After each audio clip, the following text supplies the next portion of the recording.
Kodagu channel ವಾರ್ತೆಗಳ ಪ್ರಾಯೋಜಕರು Muliya Keshav Bhat and sons, Madikeri, Gonikoppa, Puttur, Bengaluru. Bharati radio house, electronic ಉಪಕರಣಗಳ ಬೃಹತ್ ಮಳಿಗೆ, ಗಣಪತಿ ಬೀದಿ, ಮಡಿಕೇರಿ, ಮುಖ್ಯ ರಸ್ತೆ, Gonikoppal. A to Z supermarket, Vishwamanava double road, Kuvempu Nagar, Mysuru. Wood look furniture, ಪೀಠೋಪಕರಣಗಳ ಬೃಹತ್ ಮಳಿಗೆ, ಆಲ್ವೆಸಲ್ ಟವರ್, ಕೊಯ್ನೂರು ರಸ್ತೆ, ಮಡಿಕೇರಿ. ಶಾರದಾ ಜ್ಯುವೆಲರಿ, ಕೊಡಗಿನ ಸಾಂಪ್ರದಾಯಿಕ ಆಭರಣಗಳ ವಿಶಾಲ ಮಳಿಗೆ, Aras road, Mysuru. Rohan city residential and commercial, Vijay, Mangaluru. ZRN Kaveri silks, art and craft emporium, ಅಪ್ಪಟ ರೇಷ್ಮೆ ಸೀರೆಗಳ ಮಳಿಗೆ, ಮೈಸೂರು ರಸ್ತೆ, ಮಡಿಕೇರಿ. ಮಾಜಿ ಉಪಮುಖ್ಯಮಂತ್ರಿ ಅಶ್ವಥ್ ನಾರಾಯಣ್ ಅವರು ಗುರುವಾರ ಮಂಗಳೂರು ರಸ್ತೆ ರಾಷ್ಟ್ರೀಯ ಹೆದ್ದಾರಿ ಬಳಿ ಬರೆ ಕುಸಿತವನ್ನು ವೀಕ್ಷಿಸಿದ್ರು. ಇವರೊಂದಿಗೆ ಮಾಜಿ ಶಾಸಕರಾದ ಕೆಜಿ ಬೋಪಯ್ಯ, ಜಿಲ್ಲಾ ಬಿಜೆಪಿ ಅಧ್ಯಕ್ಷ ರವಿ ಕಾಳಪ್ಪ, ಜಿಲ್ಲಾ ಪ್ರಧಾನ ಕಾರ್ಯದರ್ಶಿ ಮಹೇಶ್ ಜೈನಿ, ಜಿಲ್ಲಾ ಉಪಾಧ್ಯಕ್ಷ ಅಶ್ವಿನ್ ಸತೀಶ್, ಮಹಿಳಾ ಮೋರ್ಚಾದ ಜಿಲ್ಲಾ ಅಧ್ಯಕ್ಷೆ ಅನಿತಾ ಪೂವಯ್ಯ, ಮಂಡಲ ಅಧ್ಯಕ್ಷರಾದ ನಾಗೇಶ್ ಕುಂದಲ್ಪಾಡಿ, ಸುವಿನ್ ಗಣಪತಿ, ಯುವ ಮೋರ್ಚಾದ ಚೇತನ್ ಬಂಗೇರ, ಯಮುನಾ ಚಂಗಪ್ಪ, ಅನಂತ್ ಊರ್ಬೈಲ್, ರಾಕೇಶ್ ಚೆಪ್ಪುಡಿರ, ಸುಭಾಷ್ ಪಾಲ್ಗೊಂಡಿದ್ದರು.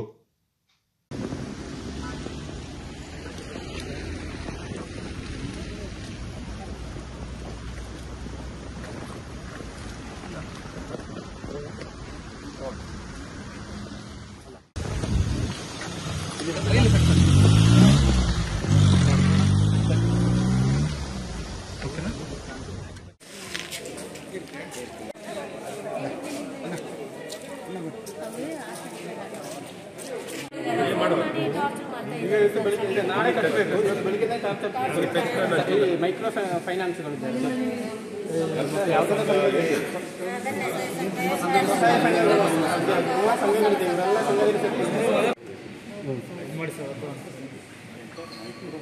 ಮೈಕ್ರೋ ಫೈನಾನ್ಸ್ಗಳು ಸುಮಾರು ಇದೆ. ಕೈ ಸಾಲ ತಿಂಗಳಿಗೆ ವಾರ ಕಟ್ಟೋದು, ಮಕ್ಕಳನ್ನೆಲ್ಲ ಅದರಲ್ಲೇ ತೆಗೆಯೋದು, ಓದಿಸೋದು ಮತ್ತೆ ಕಾರಣದಲ್ಲಿ ಏನು ಭಾರತೀಯ ಜನತಾ ಪಾರ್ಟಿ ವತಿಯಿಂದ ಒಂದು ತಂಡ ಅತಿವೃಷ್ಟಿಯ ಸಮೀಕ್ಷೆನ ಮಾಡಿ ಏನು ಬೆಳೆ ನಷ್ಟ ಮತ್ತು ಇನ್ನೇನಾದರೂ ಹಾನಿಗಳಿದ್ರೂ ಇವನ್ನೆಲ್ಲವನ್ನು ಈ ಭಾಗದಲ್ಲಿ ಭೇಟಿಯನ್ನು ಕೊಟ್ಟು ಎಲ್ಲ ಮಾಹಿತಿಗಳನ್ನು ಪಡ್ಕೊಳ್ಳೋಕ್ಕೆ ಇವತ್ತು ನನ್ನ ಜೊತೆಯಲ್ಲಿ ನಮ್ಮ ಬೋಪಯ್ಯ ಸಾಹೇಬರು, ವಿಧಾನ ಪರಿಷತ್ತಿನ ಸದಸ್ಯರಾಗಿರುವಂಥ ಕುಶಲಪ್ಪನವರು, ನಮ್ಮ ಜಿಲ್ಲಾಧ್ಯಕ್ಷರಂಥ ರವಿ ಕಾಳಪ್ಪನವರು ಮತ್ತು ಇತರ ಎಲ್ಲ ನಮ್ಮ ನಾಯಕರುಗಳು ಒಟ್ಟಿಗೆ ಇಲ್ಲಿ ಭೇಟಿ ಕೊಡ್ತಾ ಇದ್ದೀವಿ. ಎಲ್ಲ ಯಾವ ರೀತಿ ಸರ್ಕಾರ ನಿರ್ವಹಣೆ ಮಾಡ್ತಿದೆ, ನೆರವನ್ನು ಕೊಡ್ತಿರುವಂಥದ್ದು, ಬೆಳೆ ನಷ್ಟಕ್ಕಾಗಲಿ, ಮನೆಗಳ ವಿಚಾರದಲ್ಲಾಗಲಿ, ಇಲ್ಲೆಲ್ಲ ರೀಸೆಟ್ಲ್ಮೆಂಟು, ರೀಲೊಕೇಶನ್ ಆಗಬೇಕು ಅನ್ನುವಂಥದ್ದು ಪರ್ಮನೆಂಟ್ ಸೊಲ್ಯೂಷನ್. ಯಾಕೆಂದರೆ ಹವಾಮಾನ ಬದಲಾವಣೆ ಆಗ್ತಿರೋದ್ರಿಂದ ಈ ಕ್ಲೈಮೇಟ್ ಚೇಂಜ್ ಈಗ ಕಳೆದ 4-5 ವರ್ಷದಿಂದ ಸತತವಾಗಿ ಒಂದು ಮಳೆ ಬರದೇ ಇರುವಂಥದ್ದು, ಬಂದರೆ ಅನ್ಸೀಸ್ನಲ್ ಆಗಿರುವಂಥದ್ದು ಆಗ್ತಿದೆ. ಹಾಗಾಗಿ ಇವನ್ನೆಲ್ಲ ಗಮನದಲ್ಲಿಟ್ಕೊಂಡು ಪರ್ಮನೆಂಟ್ ಸೊಲ್ಯೂಷನ್ ಕೊಡುವಂಥದ್ದು ಆಗಬೇಕಾಗುತ್ತೆ. ಈ ದಿಕ್ಕಿನಲ್ಲಿ ಸರ್ಕಾರ ಎಲ್ಲ ಪ್ರಯತ್ನಗಳನ್ನು ಮಾಡಲಿಕ್ಕೆ ಏನೆಲ್ಲ ವರದಿಗಳು ಈ ಭಾಗದಲ್ಲಿ ಈಗಾಗಲೇ ನಮ್ಮ ಬೋಪಯ್ಯನವರು ಈಗಾಗಲೇ ಈ ಮುಂಚೆ ಮಾಡಿರೋ ಪ್ರಯತ್ನಗಳು, ಮಾಹಿತಿಗಳನ್ನು ಸುಜಾ ಕುಶಲಪ್ಪನವರು ಎಲ್ಲರೂ ಈ ವಿಚಾರದಲ್ಲಿ ಸಾಕಷ್ಟು ಮಾಹಿತಿಗಳಿದೆ. ಏನೊಂದು ಪರ್ಮನೆಂಟಾಗಿ ಬಗೆಹರಿಸ್ಕೊಳ್ಳುವಂಥದ್ದು ಮತ್ತು ಬೆಳೆ ನಷ್ಟ ಆಗ್ತಿರುವಂಥದ್ದು, ಪದೇನೂ ಬೆಳೆ ನಷ್ಟ ಆಗ್ತಿರುವಂಥದ್ದು, ಎಲ್ಲ ಒಂದು ಕಡೆ ಭಾಳ ಆರ್ಥಿಕ ಮುಗ್ಗಟ್ಟನ್ನು ನಿರ್ಮಾಣ ಮಾಡ್ತಿರುವಂಥದ್ದಿದೆ. ಹಾಗಾಗಿ ಕೊಳೆ ರೋಗಕ್ಕೆ ಮತ್ತೊಂದು ಈ ವಿಚಾರದಲ್ಲಿ ಪರ್ಮನೆಂಟ್ ಸೊಲ್ಯೂಷನ್ ಸಿಗೋ ರೀತಿಯಲ್ಲಿ ಏನು ಮಾಡಬೇಕಾಗಿದೆ ಅನ್ನುವಂಥದ್ದು ಈ ಭಾಗದಲ್ಲಿ ಕ್ಲೈಮೇಟ್ ಚೇಂಜ್ ಆಗ್ತಿರೋದ್ರಿಂದನೂ ಲಾಂಗ್ ಟರ್ಮ್ನಲ್ಲೂ ನಮ್ಮ ಸರ್ಕಾರದ ಅವಧಿಯಲ್ಲಿ ಜಿಯೋಲಾಜಿಕಲ್ ಸರ್ವೆ ಆಫ್ ಇಂಡಿಯಾ ಕುಸಿತ ಆಗಲಿ, ತಡೆಗೋಡೆಗಳ ಏನು ರಕ್ಷಣೆ ಮಾಡಲಿಕ್ಕಾಗಲಿ, ತಡೆಗೋಡೆಗಳು ಕಟ್ಟಲಿಕ್ಕಾಗಲಿ, ಯಾರು ನಾಗರಿಕರ ಪ್ರಾಣಹಾನಿ ಆಗದ ರೀತಿಯಲ್ಲಿ ಪ್ರಾಣಿ ಆಗಲಿ, ಪ್ರಕೃತಿ ಆಗಲಿ, ಬೆಳೆಗಳಾಗಲಿ, ಮನೆಗಳಾಗಲಿ, ಒಟ್ಟಾರೆ ಇವನ್ನೆಲ್ಲ ಗಮನದಲ್ಲಿಟ್ಕೊಂಡು ಪರ್ಮನೆಂಟ್ ಸೊಲ್ಯೂಷನ್ನ ವರ್ಕ್ ಮಾಡಿರುವಂಥದ್ದಿದೆ. ಇನ್ನೂ ಹೆಚ್ಚಿನ ಮಾಹಿತಿಗಳನ್ನು ಕಲೆ ಹಾಕಿ ಇಲ್ಲಿರುವಂಥ ಜನರನ್ನೆಲ್ಲ ಮಾತಾಡಿಸ್ಕೊಂಡು ಪಡ್ಕೊಂಡು ಸರ್ಕಾರದ ಗಮನಕ್ಕೆ ತಂದು ಇವನ್ನೆಲ್ಲ ಬಗೆಹರಿಸುವಂಥ ಪ್ರಯತ್ನದಲ್ಲಿ ಭಾರತೀಯ ಜನತಾ ಪಾರ್ಟಿ ಇವತ್ತು ಭಾಳ ಸ್ಪಷ್ಟ ನಿಲುವನ್ನು ತಗೊಂಡು ಎಲ್ಲ ವರದಿನ ಸರ್ಕಾರಕ್ಕೆ ಸಲ್ಲಿಸಿ ಈ ದಿಕ್ಕಿನಲ್ಲಿ ಪರಿಹಾರ ಕಂಡುಹಿಡಲಿಕ್ಕೆ ಎಲ್ಲ ಪ್ರಯತ್ನವನ್ನು ಮಾಡ್ತೀವಿ.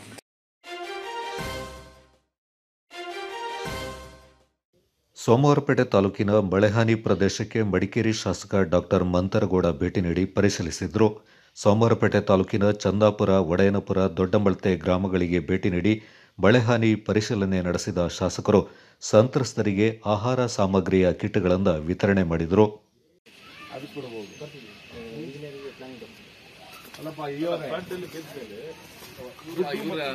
ರೆವಿನ್ಯೂಯಿಂದ RGCLಗೆ ಅಪ್ಲೋಡ್ ಮಾಡಬೇಕು. ಓಪನಿಂಗ್ ಅಲ್ಲಿ ಮಾತ್ರ ನೀವು ಅಲ್ಲಿ ಪಟ್ಟಿಯಲ್ಲಿ ಸೇರಿಸಬೇಕು. ಪಿಲ್ಲರ್ ಯಾರು ಇಲ್ಲಿ ಕ್ಲಿಯರ್ ಮಾಡ್ಬಿಟ್ಟು ಒಂದು ಕೆಳಗಡೆ ಒಂದು ಪಿಲ್ಲರ್ ಹಾಕ್ಸೋಣ, ಮಧ್ಯದಲ್ಲಿ ಒಂದು ಪಿಲ್ಲರ್ ಕೊಟ್ರೆ ಮತ್ತೆ ಇದು ಬರ್ತದೇ ಇಲ್ಲ ಸರ್. ಈ ಕೊಲ್ಲಿ ಯಾವಾಗಲೂ ಈ ಹೊಳೆ ಬರ್ತದೇ ಇಲ್ಲ.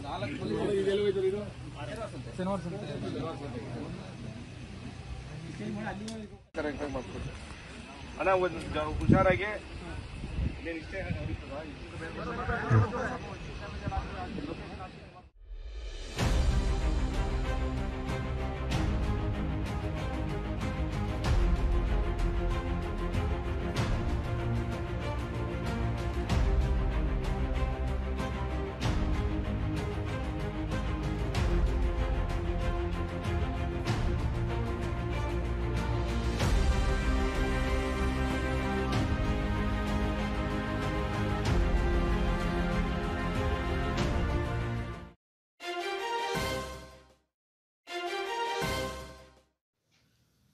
ನಾಪಕ್ಲು ಬೆಟ್ಟಗೇರಿ ಮಡಿಕೇರಿ ಮುಖ್ಯ ರಸ್ತೆಯ ಕೊಟ್ಟಮಡಿಯಲ್ಲಿ ಕಾವೇರಿ ನದಿ ನೀರಿನ ಪ್ರವಾಹ ಇಳಿಮುಖಗೊಂಡಿದೆ.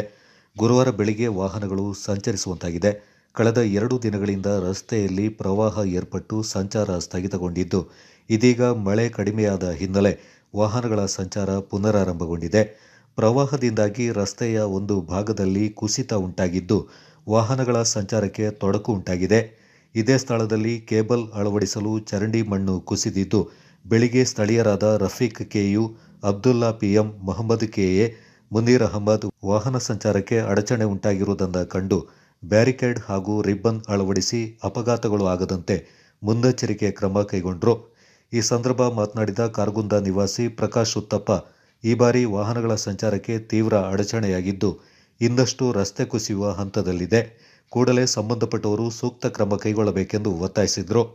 ದಿನೇಶ್ ಭಟ್ ಮಾತನಾಡಿ, ನಾಪಕ್ಲು ಬೆಟಗೇರಿ ಮಡಿಕೇರಿ ಸಂಪರ್ಕಿಸಲು ಮುಖ್ಯ ರಸ್ತೆಯಾಗಿದ್ದು, ತೀವ್ರ ಅಪಾಯದ ಮಟ್ಟದಲ್ಲಿರುವುದರಿಂದ ಕೂಡಲೇ ಸಂಬಂಧಪಟ್ಟವರು ಕ್ರಮ ಕೈಗೊಳ್ಳುವ ಬಗ್ಗೆ ಒತ್ತಾಯಿಸಿ ತಮ್ಮ ಅಭಿಪ್ರಾಯ ವ್ಯಕ್ತಪಡಿಸಿದರು. ಪರಿಸ್ಥಿತಿಯನ್ನು ಅರಿತು ಸ್ಥಳಕ್ಕೆ ಆಗಮಿಸಿದ ಲೋಕೋಪಯೋಗಿ ಇಲಾಖೆ ಅಧಿಕಾರಿಗಳು ಕಾರ್ಮಿಕರನ್ನು ಬಳಸಿ ತಾತ್ಕಾಲಿಕವಾಗಿ ಮರಳಿನ ಚೀಲಗಳನ್ನು ಇಟ್ಟು ಹೆಚ್ಚಿನ ಅನಾಹುತ ಆಗದ ಹಾಗೆ ಸಂಚಾರಕ್ಕೆ ವ್ಯವಸ್ಥೆ ಮಾಡಿಕೊಡಲಾಗಿದೆ. ಈ ಸಂದರ್ಭ ಲೋಕೋಪಯೋಗಿ ಇಲಾಖೆಯ ಇಂಜಿನಿಯರ್ಗಳಾದ ಗಿರೀಶ್, ಎಇ ಸತೀಶ್, ಸಿಬ್ಬಂದಿ ಮಣಿಚಂಗಪ್ಪ ಪಾಲ್ಗೊಂಡಿದ್ದರು. Kodagu channel news, Duggala Sadananda, Napoklu.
Full ಮಳೆಯಿಂದಾಗಿ ಪ್ರವಾಹ ಬಂದು ನೀರು ಎಲ್ಲ ಸೇರಿ ಹೋಗಿತ್ತು.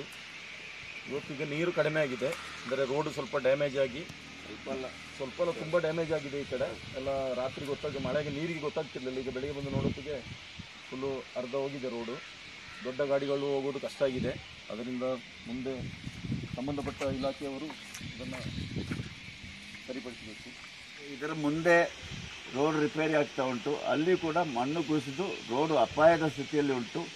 ಈ ರೋಡ್ನಲ್ಲಿ ಭಾರಿ ವಾಹನಗಳು, ಹೆವಿ ವಾಹನಗಳು ಹೋಗುವಾಗ ಭಾಳ ಮುನ್ನೆಚ್ಚರಿಕೆಯಾಗಿ ಕ್ರಮ ಕೈಗೊಂಡು ಇದನ್ನು ಸೂಕ್ತ ಕ್ರಮ ಕೈಗೊಂಡು ಆದಷ್ಟು ಬೇಗ ದುರಸ್ತಿ ಮಾಡಬೇಕು ಅಂತೇಳಿ ನಾವು ಕೇಳ್ಕೊಳ್ತಾ ಇದ್ದೀವಿ.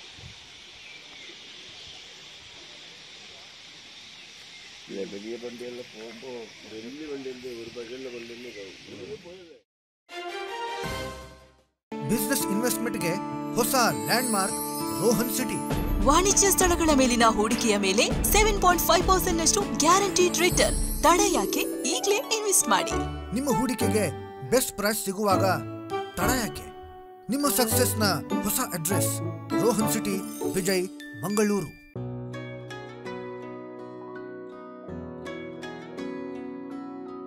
ಪ್ರೀತಿಯ ಸಂಕೇತ,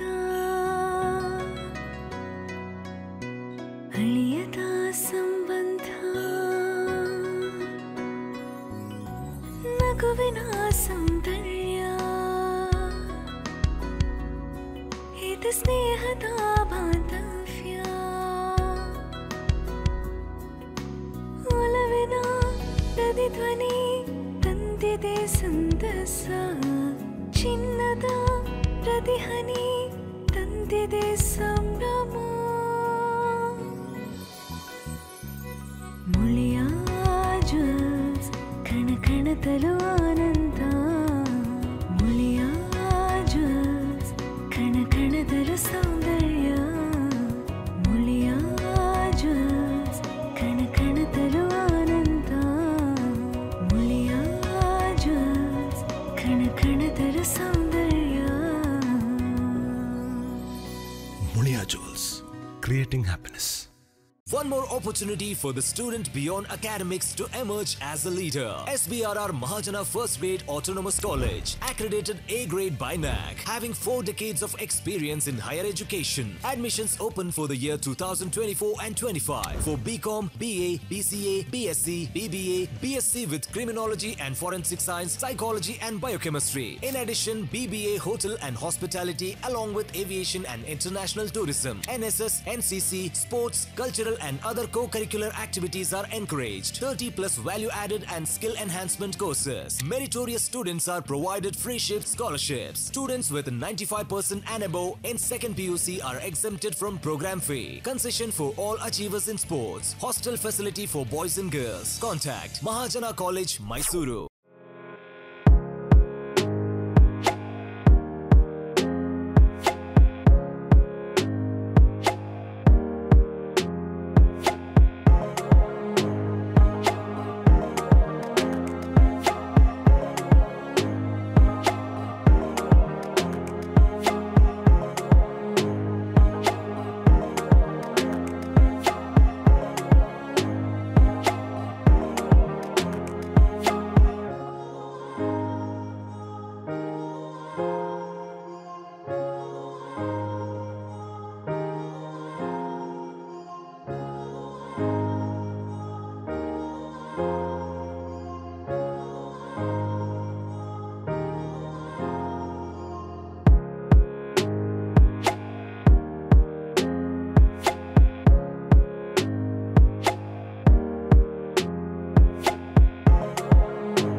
ವಿರಾಜಪೇಟೆಯ ಸಂತ ಅನ್ನಮ್ಮ ಶಾಲೆಯ ಆವರಣದಲ್ಲಿ ಕಾಳಜಿ ಕೇಂದ್ರವನ್ನು ಪ್ರಾರಂಭಿಸಲಾಗಿದ್ದು, ಪುರಸಭೆ ಮುಖ್ಯಾಧಿಕಾರಿ ಚಂದ್ರಕುಮಾರ್ ಮಾಹಿತಿಯನ್ನು ನೀಡಿದರು.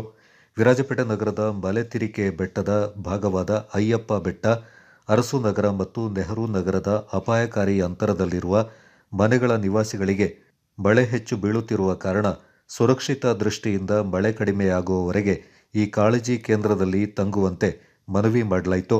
ಉತ್ತಮ ಊಟ ತಿಂಡಿಯ ವ್ಯವಸ್ಥೆ ತಾಲೂಕು ಆಡಳಿತ ಮಂಡಳಿ ವತಿಯಿಂದ ಮಾಡಲಾಗಿದೆ ಎಂದು ಮಾಹಿತಿಯನ್ನ ನೀಡಿದರು.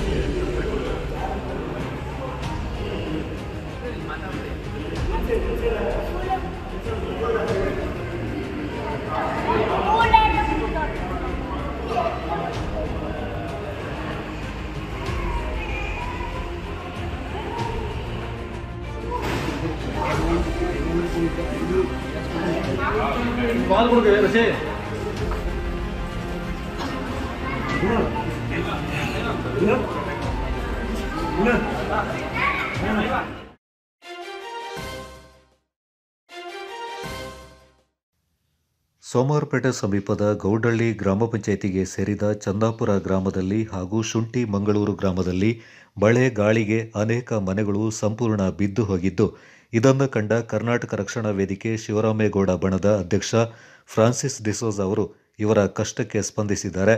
ಇವರ ಜೊತೆಗೆ ಕೊಪ್ಪರ್ ಎಸ್ಟೇಟ್ ಮಾಲೀಕರಾದ ನಿಶಾಂತ್ ಕೆ ಇವರು ಸ್ಪಂದಿಸಿದ್ದು, ಆ ಭಾಗದಲ್ಲಿ ತೊಂದರೆಗೆ ಒಳಗಾದ 8 ಕುಟುಂಬದವರಿಗೆ ಆಹಾರ ಸಾಮಗ್ರಿಗಳು, ತರಕಾರಿ ಹಾಗೂ ಹಾಲು ಇನ್ನಿತರ ಸಾಮಗ್ರಿಗಳನ್ನು ಒದಗಿಸಿದ್ದಾರೆ. ಕರ್ನಾಟಕ ರಕ್ಷಣಾ ವೇದಿಕೆ ತಂಡದ ಕಾರ್ಯಕ್ಕೆ ಗ್ರಾಮದ ಜನತೆ ಮೆಚ್ಚುಗೆ ವ್ಯಕ್ತಪಡಿಸಿದ್ದಾರೆ. ಬೀಟಿಕಟ್ಟೆ ಗ್ರಾಮದ ಅಧ್ಯಕ್ಷರಾದ ಶಿವಪ್ರಸಾದ್ ಹಾಗೂ ಗ್ರಾಮದ ಸಲಹೆಗಾರ ಟಿಆರ್ ರಾಮಚಂದ್ರ ಹಾಗೂ ವಿಶ್ವನಾಥ್ ಖಜಾಂಚಿ ಹಾಗೂ ಓಂ ಶ್ರೀ ನವದುರ್ಗ ಪರಮೇಶ್ವರಿ ದೇವಾಲಯದ ಅರ್ಚಕರಾದ ವಿಶ್ವರೂಪ ಆಚಾರ್ಯ, ಡಿ1 ಡಿಸೋಜ ಈ ಸಂದರ್ಭ ಪಾಲ್ಗೊಂಡಿದ್ದರು. ನಿಶಾಂತ್ ಕುಪ್ಪರ್ ಎಸ್ಟೇಟ್ ಅವರಿಂದ ಕೈಲಾಗದವರು, ನಿರ್ಗತಿಕರು, ಅಂಗವಿಕಲರು, ಮನೆ ಬಿದ್ದೋದಂಥವ್ರು ಇಂಥವ್ರಿಗೆ ಅವರು ಸ್ವಲ್ಪ ಸಹಾಯ ಹಸ್ತ ನೀಡಲಿಕ್ಕೆ ಮುಂದೆ ಬಂದಿದ್ದಾರೆ. ಅವರು ಕೂಡ ಈ ಇಂಥ ಸಮಯದಲ್ಲಿ ನಮ್ಮ ರಕ್ಷಣಾ ವೇದಿಕೆಯ ಅಧ್ಯಕ್ಷರಾದ ಫ್ರಾನ್ಸಿಸ್ ಡಿಸೋಜರವರ ಮುಖಾಂತರ ನಮ್ಮ ಗ್ರಾಮಕ್ಕೆ ಬಂದುಬಿಟ್ಟು ಸುಮ್ಮನೆ ಕೈಲಿ ಆಗದಿದ್ದಾರೆ ಫುಲ್ಲು ಇಂಥವರಿಗೆ 2 ಜನಕ್ಕೆ ಸಹಾಯ ಮಾಡ್ತೀವಿ ಅಂತ ಮುಂದೆ ಬಂದಿದ್ದಾರೆ. ಅವರಿಗೆ ನಮ್ಮ ನಾವು ಇದು ನಿಶಾಂತ್ ಎಸ್ಟೇಟ್ ಕುಪ್ಪರ್ ಎಸ್ಟೇಟ್ ಅಂತಿದೆ, ನಿಶಾಂತ್ರವರು ಕುಪ್ಪರ್ ಎಸ್ಟೇಟ್ನವರು ಕೊಡ್ತಾ ಇದ್ದಾರೆ. ಇನ್ನ ಮನೆ ಬಿದ್ದೋದಂಥವ್ರದ ಅವರಿಗೆ ಸಹಾಯ ಮಾಡಬೇಕಾಗಿ ಊಟದ ಕಿಟ್ಟು ಕೊಡ್ತಾರೆ. ಓಕೆನಾ? ನಿಶಾಂತ್ ಸರ್ಗೆ ಧನ್ಯವಾದ ಅರ್ಪಿಸ್ತೀನಿ. ಯಾಕೆಂದರೆ ಬಡವ್ರಿಗಾಗಿ ಈ ಆಹಾರ ಕಿಟ್ಟನ್ನು ಕೊಟ್ಟಿದ್ದಾರೆ, ಅವರಿಗೆ ಧನ್ಯವಾದ ಅರ್ಪಿಸ್ತೀನಿ.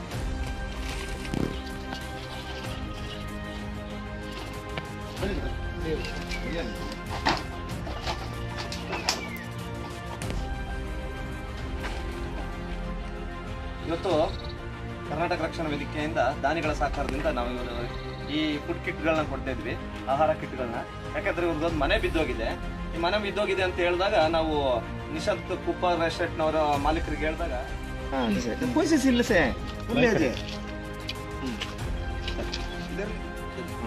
ಅಮ್ಮ ಆಯ್ತಾ, ಏನು ಹುಷಾರಿಲ್ವಾ? ಅಲ್ವ ಚೆನ್ನಾಗಿದ್ದೀರಾ?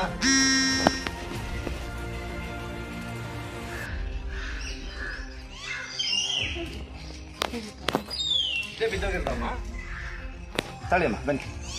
ಕುಪ್ಪರ್ ಎಸ್ಟೇಟ್ ಅವರು ಮನೆ ಬಿದ್ದೋದವರಿಗೆ ಆಹಾರ ಕಿಟ್ ಕೊಡ್ತಾ ಇದ್ದಾರೆ. ಓಕೆನಾ? ಇದರಲ್ಲಿ ಅಕ್ಕಿ, ಬೇಳೆ, ಈರುಳ್ಳಿ, ಸಕ್ಕರೆ, ಮತ್ತೆ ನಿಮಗೆ ಕಾಳು, ಮತ್ತೆ ಅವಲಕ್ಕಿ, ಬಿಸ್ಕೆಟು ಎಲ್ಲ ಇದೆ. ತಳಿ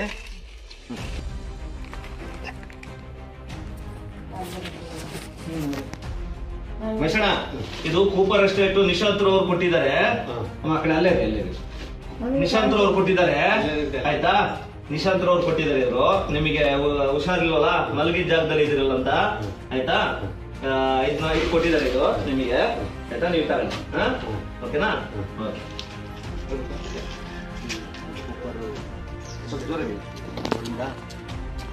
ಪ್ರತಿ ಎಲ್ಲ ಏನು ನಿರ್ಗತಿಕರು, ಅಸಹಾಯಕರು, ಕೈಲಾಗದಂಥವರಿಗೆ ಒಂದು ಕಿಟ್ಟನ್ನು ಕೊಡ್ತಾ ಇದ್ದಾರೆ. ಅವರು ಕೂಡ ಪ್ರತಿ ಸರಿ ಮಾಡ್ತಿದ್ದಾರೆ. ಅದಕ್ಕೆ ರೆಸ್ಪಾನ್ಸ್ ಮಾಡೋಂಥವ್ರು ಫ್ರಾನ್ಸಿಸ್ ಡಿಸೋಜರು ಮುಂದೆ ಬಂದು ಎಲ್ಲ ಗ್ರಾಮ ರಕ್ಷಣಾ ವೇದಿಕೆ ಅಧ್ಯಕ್ಷ.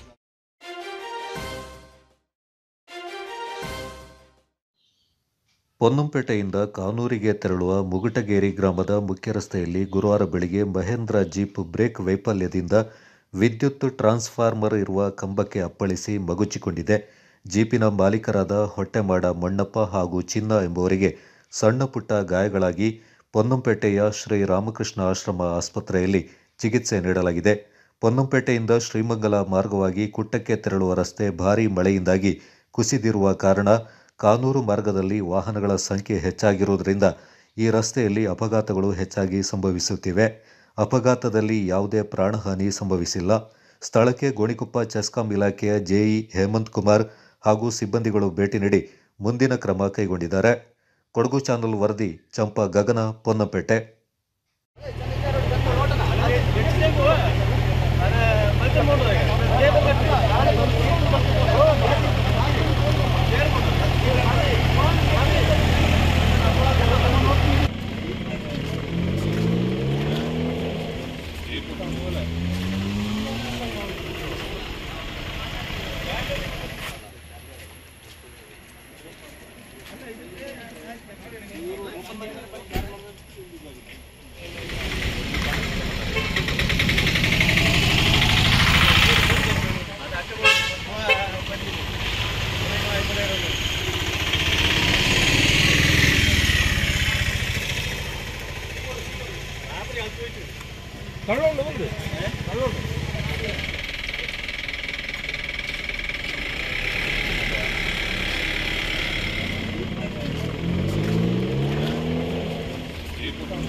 ವಿರಾಜಪೇಟೆ ಸಮೀಪದ ಕದನೂರು ಅರಣ್ಯ ಇಲಾಖೆಯ ಸಾಮಾಜಿಕ ಅರಣ್ಯ ನರ್ಸರಿ ಇರುವ ಸ್ಥಳಕ್ಕೆ ಪ್ರಸಕ್ತ ಸಾಲಿನಲ್ಲಿ 4ನೇ ಬಾರಿ ಆವರಿಸಿದ ಪ್ರವಾಹದ ನೀರು ನಿಂತು ಅಂದಾಜು 35,000ದಷ್ಟು ಹಣ್ಣಿನ ಗಿಡ ಮತ್ತು ಇತರ ಕಾಡು ಮರಗಳ ಗಿಡಗಳು ಕೊಳೆತು ನಾಶವಾಗಿ ನಷ್ಟ ಸಂಭವಿಸಿದೆ. ವಿರಾಜಪೇಟೆ ವಲಯ ಅರಣ್ಯ ಇಲಾಖೆಯ ನಡುತೋಪಿನಲ್ಲಿರುವ ನರ್ಸರಿಯಲ್ಲಿ ಸೀಬೆ, ನೇರಳೆ, ನೆಲ್ಲಿ, ನಿಂಬೆ, ಕಹಿಹುಳಿಯಂತಹ ಹಲವು ಬಗೆಯ ಹಣ್ಣಿನ ಗಿಡಗಳು ಹಾಗೂ ಕಾಡು ಮರಗಳ ಗಿಡಗಳು ಸರ್ಕಾರಿ ರಿಯಾಯಿತಿಯ ₹3 ಹಾಗೂ ₹6 ದರದಲ್ಲಿ ರೈತರಿಗೆ ವಿತರಣೆ ಮಾಡಲಾಗ್ತಾ ಇತ್ತು. ಈ ಸಾಲಿನಲ್ಲಿ ಸುಮಾರು 55,000 ಗಿಡಗಳನ್ನು ಬೆಳೆಸಿ ಪೋಷಿಸಲಾಗಿತ್ತು.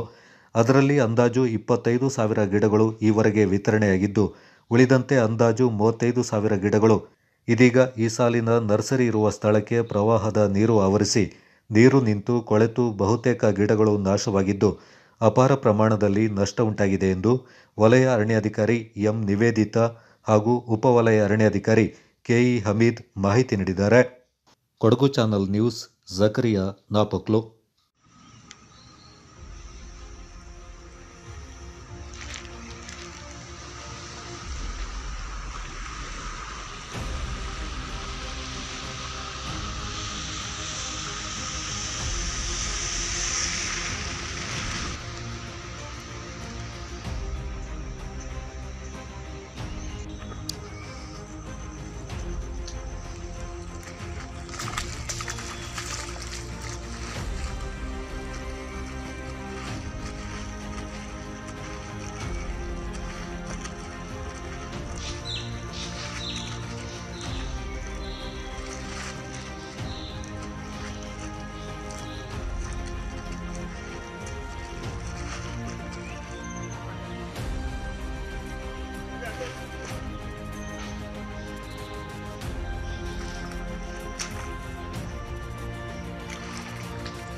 ಕೊಡಗಿನಲ್ಲಿ ಸುಯೋಗ್ ಮೆಡ್ಸಿಟಿ ಮೆಡಿಕಲ್ ಸೆಂಟರ್ ಆರಂಭ. ಮೈಸೂರಿನ ಸುಪ್ರಸಿದ್ಧ ಸುಯೋಗ್ ಸೂಪರ್ ಸ್ಪೆಷಾಲಿಟಿ ಆಸ್ಪತ್ರೆಯ ಅನುಭವಿ ವೈದ್ಯರುಗಳ ಸೇವೆ ಕೊಡಗಿನ ಗೋಣಿಕೊಪ್ಪಲಿನಲ್ಲಿ ಆರಂಭಗೊಂಡಿದೆ. Suyog Medcity medical centre, Kaveri complex, ಮುಖ್ಯ ರಸ್ತೆ, ಗೋಣಿಕೊಪ್ಪಲು. ಡಾಕ್ಟರ್ ಶರತ್ ಕುಮಾರ್, ಜೀರ್ಣಾಂಗ ಶಸ್ತ್ರಕ್ರಿಯಾ ತಜ್ಞರು. ಇವರು ಪ್ರತಿ ಮಂಗಳವಾರ ಬೆಳಿಗ್ಗೆ 10 ರಿಂದ ಮಧ್ಯಾಹ್ನ 1 ಗಂಟೆಯವರೆಗೆ ಗೋಣಿಕೊಪ್ಪಲಿನ ಸುಯೋಗ್ ಮೆಡ್ಸಿಟಿ ಮೆಡಿಕಲ್ ಸೆಂಟರ್ನಲ್ಲಿ ಲಭ್ಯವಿರುತ್ತಾರೆ. ಡಾಕ್ಟರ್ ಅಭಿಜಿತ್, ಮೂತ್ರಜನಕಾಂಗ ಶಸ್ತ್ರಕ್ರಿಯಾ ತಜ್ಞರು. ಇವರು ಪ್ರತಿ ಮಂಗಳವಾರ ಬೆಳಗ್ಗೆ 10 ಗಂಟೆಯಿಂದ ಮಧ್ಯಾಹ್ನ 1 ಗಂಟೆವರೆಗೆ ಸುಯೋಗ್ ಮೆಡ್ಸಿಟಿ ಮೆಡಿಕಲ್ ಸೆಂಟರ್ನಲ್ಲಿ ಲಭ್ಯವಿರುತ್ತಾರೆ. ಡಾಕ್ಟರ್ ರವಿಕುಮಾರ್, ಹೃದಯ ತಜ್ಞರು. ಇವರು ಪ್ರತಿ ಶುಕ್ರವಾರ ಬೆಳಗ್ಗೆ 9:30 ರಿಂದ 11 ಗಂಟೆಯವರೆಗೆ ಲಭ್ಯವಿರುತ್ತಾರೆ. ಡಾಕ್ಟರ್ ಸುಯೋಗ್ ಯೋಗಣ್ಣ, ಶ್ವಾಸಕೋಶ ತಜ್ಞರು. ಇವರು ಪ್ರತಿ ಶುಕ್ರವಾರ ಮಧ್ಯಾಹ್ನ 12 ರಿಂದ 1 ಗಂಟೆಯವರೆಗೆ ಗೋಣಿಕೊಪ್ಪಲಿನ ಸುಯೋಗ್ ಮೆಡ್ಸಿಟಿ ಮೆಡಿಕಲ್ ಸೆಂಟರ್ನಲ್ಲಿ ಲಭ್ಯವಿರುತ್ತಾರೆ. ಸುಯೋಗ್ ಸೂಪರ್ ಸ್ಪೆಷಾಲಿಟಿ ಆಸ್ಪತ್ರೆಯ ಪ್ರಸಿದ್ಧ ವೈದ್ಯರುಗಳನ್ನು ಕೊಡಗಿನ ಗೋಣಿಕೊಪ್ಪಲಿನಲ್ಲಿ ಭೇಟಿ ಮಾಡಲು ಕರೆ ಮಾಡಿ ತಮ್ಮ ಹೆಸರುಗಳನ್ನು ನೋಂದಾಯಿಸಿಕೊಳ್ಳಬಹುದು. Suyog Medcity medical centre, Kaveri complex, ಮುಖ್ಯ ರಸ್ತೆ, Gonikoppal. Mobile 9036032123 9036033123. Suyog Medcity medical centre, Kaveri complex, Gonikoppal.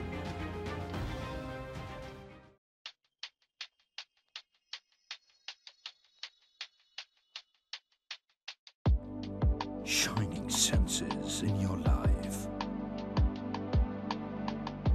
Desirable designs. Gives you treasured memory. Sharda Jewelers. Very silk.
ಕಳೆದ 10 ವರ್ಷದಿಂದ ಮಳೆಗಾಲ ಬಂತಂದ್ರೆ ಮತ್ತೂರು ಗ್ರಾಮದಲ್ಲಿರುವ ಮಕ್ಕಿಕಾಡು, ಕಾರೆಕಾಡು, ಕುಟ್ಟಿಚಾತ ದೇವರ ಕಾಡು ಹಾಗೂ ಪೊಕ್ಕಳಿಚಂಡ ಕುಟುಂಬಸ್ಥರ ಕಾಡಿನಲ್ಲಿ ಕಾಡಾನೆ ಸೇರಿಕೊಂಡು ರೈತರು ಬೆಳೆದ ಬೆಳೆಗಳನ್ನು ನಷ್ಟಪಡಿಸ್ತಾ ಇದೆ. ಕಿರುಗೂರು, ಮತ್ತೂರು, ಕೋಟೂರು ಗ್ರಾಮಗಳ ಕಾಫಿ ತೋಟಗಳಲ್ಲಿ ಕಳೆದ 19 ದಿನಗಳಿಂದ ಬೀಡುಬಿಟ್ಟಿದ್ದ ಕಾಡಾನೆಗಳ ಹಿಂಡು ಹಾಡು ಹಗಲೇ ಉಪ್ಪಟಳ ನಡೆಸಿ ಅಪಾರ ಪ್ರಮಾಣದಲ್ಲಿ ಕಾಫಿ, ಅಡಿಕೆ, ತೆಂಗು, ಬಾಳೆ ಮತ್ತಿತರ ಬೆಳೆಗಳನ್ನು ನಾಶಪಡಿಸಿದೆ. ಈ ವರ್ಷದ ಭಾರೀ ಮಳೆಯಿಂದಾಗಿ ರೈತರು ಬೆಳೆದ ಬೆಳೆ ನಷ್ಟವಾಗುವ ಜೊತೆಗೆ ಕಾಡಾನೆಗಳಿಂದಲೂ ನಾಶವಾಗ್ತಾ ಇದೆ. ಕಾಡಾನೆಗಳ ಹಿಂಡು ಕಾಫಿ ತೋಟಗಳಲ್ಲಿ ಬೀಡು ಬಿಟ್ಟಿರುವ ಬಗ್ಗೆ ಗ್ರಾಮಸ್ಥರು ಅರಣ್ಯ ಇಲಾಖಾಧಿಕಾರಿಗಳಿಗೆ ಹಲವು ಬಾರಿ ಮಾಹಿತಿಯನ್ನು ನೀಡಿದರೂ ಕೂಡ ಯಾವುದೇ ರೀತಿಯಲ್ಲಿ ಸರಿಯಾದ ಸ್ಪಂದನೆ ದೊರೀತಾ ಇಲ್ಲವೆಂದು ಗ್ರಾಮಸ್ಥರು ಅಳಲು ತೋಡಿಕೊಂಡಿದ್ದಾರೆ. ಗ್ರಾಮಸ್ಥರಾದ ಕಾಕೇರ ರವಿ ಮಾತನಾಡಿ, ಕಿರುಗೂರು ಗ್ರಾಮದ ಗ್ರಾಮಸ್ಥರು ಅರಣ್ಯ ಇಲಾಖೆಗೆ ಆಗ್ರಹ ಮಾಡುತ್ತೇವೆ.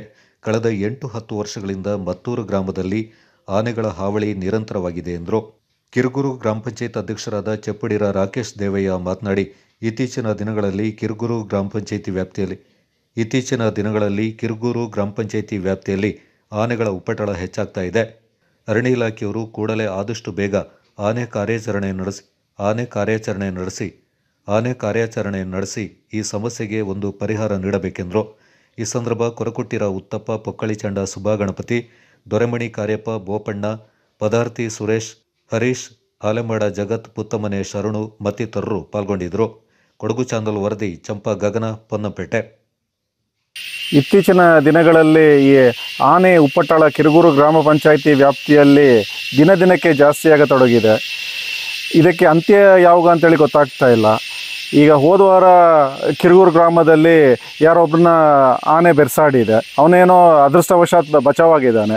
ಅದೇ 3-4 ದಿನಗಳಿಂದ ಇದೇ ಆನೆ ಮಾಯಮೂಡಲ್ಲಿ ಯಾರೋ ಮೇಲೆ ಅಟ್ಯಾಕ್ ಮಾಡಲಿಕ್ಕೆ ಹೋಗಿ ಅವರೇನೋ ಆಸ್ಪತ್ರೆಗೆ ದಾಖಲಾಗಿದ್ದಾರೆ ಅಂತೇಳಿ ಹೇಳ್ತಾ ಇದ್ದಾರೆ. ಈ ಆನೆ ಇರೋ ಸಮಸ್ಯೆಯನ್ನು ಪದೇ ಪದೇ ಅರಣ್ಯ ಇಲಾಖೆಗೆ ಎಷ್ಟೋ ಬಾರಿ ಹೇಳಿದ್ದೀವಿ. ಇದು ಎಷ್ಟೋ ವರ್ಷದಿಂದ ನಡೀತಾ ಇದೆ. ಇತ್ತೀಚಿನ ದಿನಗಳೇ ಜಾಸ್ತಿ ಆಗ್ತಾ ಇದೆ. ಅರಣ್ಯ ಇಲಾಖೆ ಏನು ಮಾಡ್ತಾ ಇದೆ ಅಂತೇಳಿ ಗೊತ್ತಾಗ್ತಾ ಇಲ್ಲ. ಬರ್ತಾರೆ ಹೇಳ್ದಂಗೆ ಇಲ್ಲಿಗೆ ಬರ್ತಾರೆ, ಬಂದಾದ್ಮೇಲೆ ಪಟಾಕಿ ಏನಾದ್ರು ಸಿಡಿಸ್ತಾರೆ, ಇಲ್ಲಿಂದ ಇನ್ನೊಂದು ತೋಟಕ್ಕೆ ಓಡಿಸ್ತಾರೆ, ಆ ತೋಟದಿಂದ ಇನ್ನೊಂದು ದಿನ ಕಂಪ್ಲೇಂಟ್ ಬರೋ ಈ ಕಡೆ ಹಾಕ್ತಾರೆ, ಇಲ್ಲ ಒಂದು ಗ್ರಾಮದಿಂದ ಇನ್ನೊಂದು ಗ್ರಾಮಕ್ಕೆ ಆ ಕಡೆಗೆ ಓಡಿಸ್ತಾ ಇದ್ದಾರೆ ಹೊರತು ಇದಕ್ಕೆ ಒಂದು ಅಂತ್ಯಂತೂ ಯಾವತ್ತೂ ನಮಗೆ ಅಂತ್ಯ ಯಾವಾಗ ಸಿಕ್ತು ಅಂತೇಳಿ ಗೊತ್ತಾಗ್ತಾ ಇಲ್ಲ. ಸರ್ಕಾರ ಏನು ಮಾಡ್ತಾ ಇದೆ ಮತ್ತು ಅರಣ್ಯ ಇಲಾಖೆ ಏನು ಮಾಡ್ತಾ ಇದೆ ಅಂತೇಳಿ ನಮಗೆ ಗೊತ್ತಾಗ್ತಾ ಇಲ್ಲ. ಇದು ಹೀಗೆ ಮುಂದುವರೆದಲ್ಲಿ ಮುಂದಿನ ದಿನ ಪ್ರತಿಭಟನೆ ಮಾಡುವಂಥದ್ದು ಮಾಡಲೇಬೇಕಾಗ್ತದೆ. ನಾವು ಮತ್ತೂರು ಗ್ರಾಮದ ಗ್ರಾಮಸ್ಥರು ಅರಣ್ಯ ಇಲಾಖೆಗೆ ಆಗ್ರಹ ಮಾಡ್ತೇವೆ. ಮತ್ತೂರು ಕಿರುಗೂರು ಕೋಟೂರು ಗ್ರಾಮದಲ್ಲಿ ಕಳೆದ 8 ವರ್ಷಗಳಿಂದ ಆನೆಗಳ ಹಾವಳಿ ವಿಪರೀತ ಆಗಿದೆ, ನಿರಂತರ. ಎಷ್ಟೆಂದರೆ ನಿನ್ನೆ ನಮ್ಮ ರುಕ್ಮಿಣಿ ಹಾಗೂ ಚೆಪ್ಪುಡಿ ನಟೇಶ್ ಅವರ ತೋಟದಲ್ಲಿ ಕಡಿಮೆ ಪಕ್ಷ 50-60 ಗಿಡನೂ ಎಳೆದು ನಾಶ ಮಾಡಿದೆ. ರುಕ್ಮಿಣಿಯವರು ಒಂಟಿ ಹೆಂಗಸು, ಅವ್ರ ಯಾರು ಇಲ್ಲ ಮನೆ ಹತ್ರ, ಅವರು ದಿನವೂ ನರಕದಿಂದ ಬಾಳ್ತಿದ್ದಾರೆ. ಹಾಗೆ ಅರಣ್ಯ ಇಲಾಖೆಯವರಿಗೆ ನಾವು ಎಷ್ಟೇ ಮನವಿ ಕೊಟ್ಟರು ಅವರು ಸಂಜೆ ಬರ್ತಾರೆ, 5-5:30 ಬರ್ತಾರೆ, ಕಾರ್ಯಾಚರಣೆ ಮಾಡ್ತಾರೆ, ಕತ್ತಿಂದ ಹೋಗ್ತಾರೆ. ನಾವು ಗ್ರಾಮಸ್ಥರು ಏನು ಮಾಡೋದು, ಯಾರಿಗೆ ಹೇಳೋದು? ಅದಕ್ಕೆ ನಾವು ಅರಣ್ಯ ಇಲಾಖೆಯವರು ಇದು ಕ್ರಮ ಕೈಗೊಳ್ಳಿದ್ದಾರೆ. ನಾವು ಕಿರುಗೂರು ಮತ್ತೂರು ಕೋಟೂರು ಗ್ರಾಮಸ್ಥರು ಅರಣ್ಯ ಇಲಾಖೆಗೆ ನಾವು ಮುತ್ತಿಗೆ ಹಾಕೋದು ಇದು ಖಚಿತ. ಆದ್ದರಿಂದ ಈ ಆನೆ ಹಾವಳಿಯನ್ನು ಶಾಶ್ವತವಾಗಿ ತಡೆಗಟ್ಟಬೇಕು.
ಕೊಡಗಿನ ಪರಿಸರಕ್ಕೆ ಪೂರಕವಾದ ಮತ್ತು ಸ್ಥಳೀಯವಾಗಿ ಲಭ್ಯವಾಗುವ ಕಚ್ಚಾ ವಸ್ತುಗಳನ್ನು ಬಳಸಿ ಉದ್ದಿಮೆಗಳ ಆರಂಭಕ್ಕೆ ಯುವ ಸಮೂಹಕ್ಕೆ ಪ್ರೇರಣೆ ನೀಡುವ ನಿಟ್ಟಿನಲ್ಲಿ ಕೊಡಗು ಹಿಂದೂ ಎಕನಾಮಿಕ್ ಫೋರಂ ಹಾಗೂ ಲಘು ಉದ್ಯೋಗ ಭಾರತಿ ಸಂಸ್ಥೆಯ ಮೈಸೂರು ವಿಭಾಗದ ವತಿಯಿಂದ ಆಗಸ್ಟ್ 3ರಂದು ಗೋಣಿಕೊಪ್ಪಲಿನಲ್ಲಿ ವಿಶೇಷ ಕಾರ್ಯಾಗಾರ ನಡೆಯಲಿದೆ.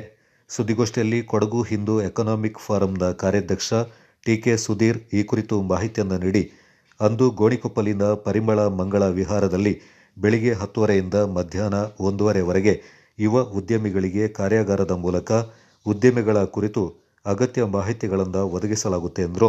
ಕಾರ್ಯಾಗಾರದಲ್ಲಿ CSIR ಮತ್ತು CFTRIನ ಮುಖ್ಯ ವಿಜ್ಞಾನಿಗಳಾದ ಡಾ. ಪುಷ್ಪ ಎಸ್. ಮೂರ್ತಿ ಅವರು ಕೃಷಿ ಉತ್ಪನ್ನಗಳು, ಸಂಬಾರ ಪದಾರ್ಥ ಮತ್ತು ಪರಿಮಳ ತಂತ್ರಜ್ಞಾನಗಳ ಕುರಿತು ಮಾಹಿತಿಯನ್ನು ಒದಗಿಸಲಿದ್ದಾರೆ.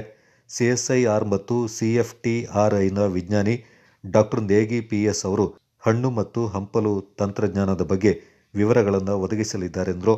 ಕೊಡಗು ವಿವಿಯ ಉಪಕುಲಪತಿಗಳಾದ ಡಾ. ಅಶೋಕ್ ಆಲೂರು ಅವರು ಕೃಷಿ ಮತ್ತು ಆಹಾರ ವಿಭಾಗದ ವಿಶೇಷ ತಜ್ಞರಾಗಿದ್ದು ಈ ಬಗ್ಗೆ ಮಾಹಿತಿಯನ್ನು ಒದಗಿಸಲಿದ್ದಾರೆ. ಖಾದಿ ಗ್ರಾಮೋದ್ಯೋಗ ಮಂಡಳಿಯ CEO HR ರಾಜಪ್ಪ ಅವರು ಸಣ್ಣ ಮತ್ತು ಅತಿ ಸಣ್ಣ ಉದ್ದಿಮೆಗಳ ಬಗ್ಗೆ ಮಾಹಿತಿಯನ್ನು ಒದಗಿಸಲಿದ್ದಾರೆ ಹಾಗೂ SIDBIನ DGM ಸುಬ್ಬಾರಾವ್ ಶ್ರೀಪತಿ ಅವರು MSAE ಬಗ್ಗೆ ವಿವರಗಳನ್ನು ಒದಗಿಸಲಿದ್ದಾರೆಂದರು. ಕಾರ್ಯಾಗಾರದಲ್ಲಿ ಸಂಸದ ಯದುವೀರ್, ಜಿಲ್ಲೆಯ ಶಾಸಕರಾದ AS ಪೊನ್ನಣ್ಣ, ಡಾ. ಮಂತರಗೌಡ, MLC ಸುಜಾಕುಶಾಲಪ್ಪ ಸೇರಿದಂತೆ ಹಲವು ಗಣ್ಯರು ಪಾಲ್ಗೊಳ್ಳಲಿದ್ದಾರೆಂದು ವಿವರಿಸಿದರು. ಕೊಡಗು ಹಿಂದೂ ಎಕನಾಮಿಕ್ ಫೋರಂನ ಅಧ್ಯಕ್ಷ ಡಾ. ಶ್ಯಾಮ್ ಅಪ್ಪಣ್ಣ ಅವರು ಮಾತನಾಡಿ, ಕೊಡಗು ಜಿಲ್ಲೆಯಲ್ಲಿ ಯುವ ಉತ್ಸಾಹಿ ಮತ್ತು ಉದ್ಯಮಿಗಳನ್ನು ಒಂದೇ ವೇದಿಕೆಯಡಿ ತರುವ ಮೂಲಕ ಅವರಿಗೆ ಸ್ಥಳೀಯವಾಗಿ ಆರಂಭಿಸಬಹುದಾದ ಉದ್ದಿಮೆಗಳ ಬಗ್ಗೆ ಮಾಹಿತಿ ನೀಡುವುದು ಕಾರ್ಯಾಗಾರದ ಉದ್ದೇಶವೆಂದು ತಿಳಿಸಿದರು. ಇದರ ಸಂಯುಕ್ತ ಆಶ್ರಯದಲ್ಲಿ ದಿನಾಂಕ 3/8/2024 ಬೆಳಿಗ್ಗೆ 10:30ರಿಂದ ಮತ್ತು 1:30 ತನಕ ಗೋಣಿಕೊಪ್ಪದ ಪರಿಮಳ ಮಂಗಳ ವಿಹಾರದಲ್ಲಿ ಯುವ ಉದ್ಯಮಿಗಳಿಗೆ ಮತ್ತು ಕೊಡಗಿನ ಎಲ್ಲ ಹಿಂದೂ ಉದ್ಯಮಿಗಳಿಗೆ ವಿಶೇಷವಾಗಿ ಮಾಡ್ತಕ್ಕಂಥ ಒಂದು ವಿವರಣೆ ಅಥವಾ ಚರ್ಚೆ, ವಿಶೇಷವಾಗಿ ಬಹಳ ಜ್ಞಾನವಂತ ವಿಜ್ಞಾನಿಗಳು, ಜ್ಞಾನವಂತ ಮಾತನಾಡಲಿಕ್ಕೆ ಇರ್ತಕ್ಕಂಥ ವ್ಯಕ್ತಿಗಳು ಬರ್ತಾ ಇದ್ದಾರೆ. ಜ್ಞಾನವನ್ನ ಅಥವಾ ಅವರೊಂದು ಇದನ್ನ ಪಡೆದು ಮಾಹಿತಿಯನ್ನ ಪಡೆದುಕೊಂಡು ಈ ಒಂದು ಸಮಾರಂಭವನ್ನ ಯಶಸ್ವಿಗೊಳಿಸಿಕೊಡ್ಬೇಕು ಅಂತ ಹೇಳ್ತಕ್ಕಂಥದ್ದು ಇಂದಿನ ಪತ್ರಿಕಾಗೋಷ್ಠಿಯ ಉದ್ದೇಶ. ಜಿಲ್ಲೆ ಮತ್ತು ಲಘು ಉದ್ಯೋಗ ಭಾರತಿ ಮೈಸೂರು ಇದರ ಸಂಯುಕ್ತ ಆಶ್ರಯದಲ್ಲಿ ದಿನಾಂಕ 3/8/24 ಬೆಳಿಗ್ಗೆ 10:30ರಿಂದ 1:30ರವರೆಗೆ ಗೋಣಿಕೊಪ್ಪಲಿನ ಪರಿಮಳ ಮಂಗಳ ವಿಹಾರದಲ್ಲಿ ಕೊಡಗಿನ ಪರಿಸರ ಮತ್ತು ನಮ್ಮಲ್ಲಿ ಸಿಗುವಂಥ ಕಚ್ಚಾ ವಸ್ತುಗಳನ್ನು ಆಧರಿಸಿ ಪ್ರಾರಂಭಿಸಬಹುದಾದ ಉದ್ಯಮಗಳ ಬಗ್ಗೆ ಸಂಪೂರ್ಣ ಮಾಹಿತಿ, ತಂತ್ರಜ್ಞಾನ, ಇದರ ಬಗ್ಗೆ ಎಲ್ಲ ರೀತಿಯ ವಿವರಣೆಗಳು ನೀಡಲಿಕ್ಕೆ ನಮ್ಮ ಜೊತೆಗೆ ಬರಲಿದ್ದಾರೆ.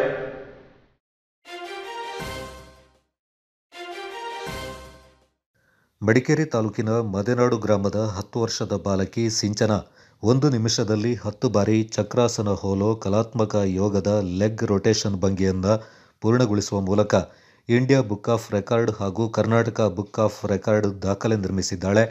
ಇದರೊಂದಿಗೆ ಹಲವಾರು ಕಲಾತ್ಮಕ ಯೋಗದ ಒಂದು ಭಂಗಿಯನ್ನು ಮಾಡುವ ಮೂಲಕ ಎಲ್ಲರನ್ನ ನಿಬ್ಬೆರಗಾಗಿಸಿದ್ದಾಳೆ. ಮದೆನಾಡಿನ ಕಾಫಿ ಉದ್ಯಮಿ ಸಿಂಚನ ಕಾಫಿ ಲಿಂಕ್ಸ್ ಮಾಲೀಕರಾದ ಕೀರ್ತಿಕುಮಾರ್ ಹಾಗೂ ರೇಣುಕಾ ದಂಪತಿಗಳ ಪುತ್ರಿಯಾಗಿರುವ ಸಿಂಚನ ಮದೆನಾಡಿನ ಬಿಜಿಎಸ್ ಶಾಲೆಯ 5ನೇ ತರಗತಿ ವಿದ್ಯಾರ್ಥಿನಿ.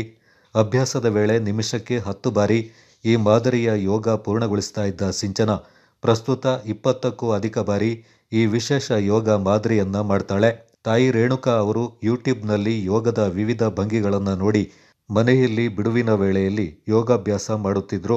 ಮಗಳು ಸಿಂಚನ ಕೂಡ ತಾಯಿಯೊಂದಿಗೆ ಯೋಗಾಭ್ಯಾಸ ಮಾಡುತ್ತಿದ್ಲು. ಅವಳ ಆಸಕ್ತಿಯಿಂದ ಗಮನಿಸಿದ ರೇಣುಕಾ ಹೆಚ್ಚಿನ ಆಸಕ್ತಿ ವಹಿಸಿ ಆಕೆಗೆ ತರಬೇತಿ ನೀಡಿದರು. ಮೊದಲಿಗೆ ಕರ್ನಾಟಕ ಬುಕ್ ಆಫ್ ರೆಕಾರ್ಡ್ನಲ್ಲಿ ಸಿಂಚನ ಸ್ಥಾನ ಪಡ್ಕೊಂಡು ನಂತರ ತನ್ನ ಯೋಗಾಭ್ಯಾಸದಲ್ಲಿ ಮತ್ತಷ್ಟು ಸಾಧನೆಗೈದು India book of record world ರೆಕಾರ್ಡ್ನಲ್ಲಿ ಕೂಡ ಸ್ಥಾನ ಗಿಟ್ಟಿಸಿಕೊಂಡು ದಾಖಲೆ ನಿರ್ಮಿಸಿದ್ದಾಳೆ.